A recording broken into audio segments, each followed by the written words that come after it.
পাচ্ছেন আমি এখানে ঢেলে দেব। এই যে দেখতে পাচ্ছেন, এই যে ঢেলে দিলাম। এই যে দেখতে পাচ্ছেন দর্শক বন্ধু,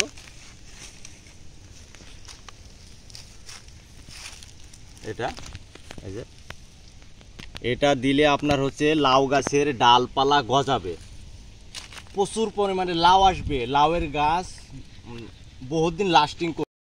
হ্যাঁ, আসসালামু আলাইকুম দর্শক বন্ধু, আজকে আমি এই লাউয়ের গাছ সম্পর্কে আজকে বলবো যে লাউয়ের গাছ বহুদিন লাস্টিং করবে, কি সার আর সারের সাথে কি মিশিয়ে দিলে বহুদিন মানে ফলন পাবেন, গাছ ভালো থাকবে, প্লাস আপনারা ঠকবেন না। কারণ হচ্ছে আমি যে পরীক্ষা করার পরে আপনাদের জানাই যে গতবারকে আমি দিয়েছিলাম, এবারে ওই জিনিসটাই দিব। আপনার হচ্ছে গতবারকে আমি প্রচুর পরিমাণে লাউ পেয়েছিলাম, গাছগুলো ভালো ছিল, তো আজকে আমি দিব মানে প্রচুর পরিমাণে লাউ ধরবে আর গাছগুলো লাস্টিং করবে।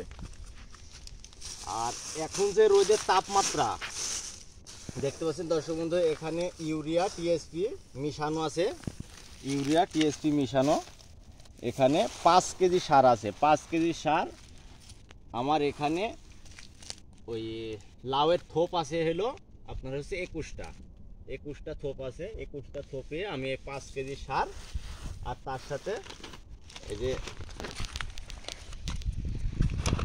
Humic gold plus potassium humic acid, এই যে দেখতে পাচ্ছেন এটা মারবো। এটাতে প্রচুর পরিমাণে কাজ দর্শক বন্ধু, এই যে আপনারা দেখতে পাচ্ছেন আমি এখানে ঢেলে দেব। এই যে দেখতে পাচ্ছেন, এই যে ঢেলে দিলাম। এই যে দেখতে পাচ্ছেন দর্শক বন্ধু,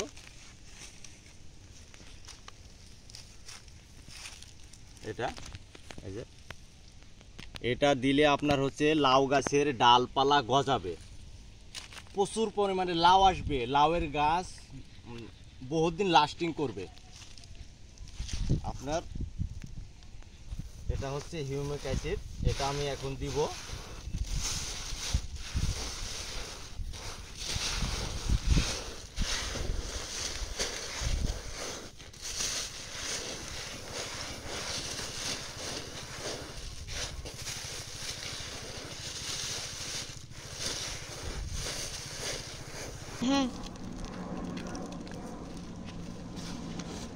এখানে একটা থোপ